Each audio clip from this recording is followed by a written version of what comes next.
This was the scene of an ancient royal consort selection ceremony. The king ordered his servants to bring out a human-shaped mold. The primary condition for becoming the 1-in-a-million queen was to effortlessly pass through the mold, proving that one's figure was perfect enough. The identities of the 3 contestants this time were quite extraordinary. The first woman, Anne, was heavily made up. Beneath her glamorous appearance, she exuded an air of aloofness, which was enough to demonstrate her unique charm. The second contestant was the Egyptian princess Amy.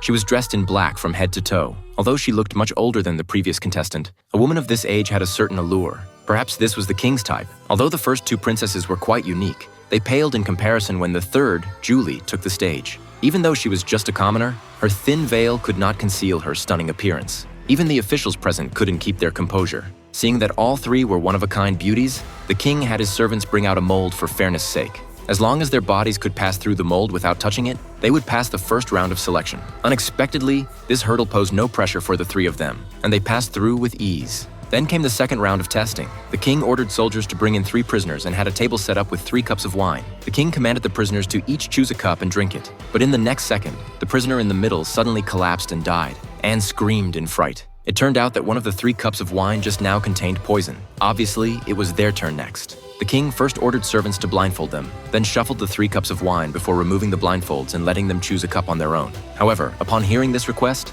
Princess Amy refused. She believed that the king was toying with women under the guise of selecting a queen. Yet the king was not angry. He stated that they could voluntarily withdraw before the test was over. However, the remaining 2 resolutely chose to continue. Anne was the first to step forward. But just as she was about to pick up a cup of wine, she suddenly thought of something and suggested to the king that Julie choose first. Unexpectedly, Julie did not hesitate and immediately picked up the cup she had just touched and drank it all. Seeing Julie unharmed, Anne's hands began to tremble uncontrollably, and just as she was about to drink the cup, her legs finally gave out, and she collapsed on the table crying. But what Julie did next shocked the king immensely. She calmly picked up the second cup of wine and drank it all directly. Then, under Anne's shocked gaze, she slowly put down the cup. But that wasn't all. She actually picked up the third cup and drank it all before turning to look at the king. The king was stunned by Julie's courage. Upon questioning, he learned that Julie had long seen through that this was a test. From beginning to end, everything was within her expectations. Sure enough, as soon as she finished speaking, the prisoner who had collapsed on the ground leaped up. Seeing Julie's combination of wisdom and beauty,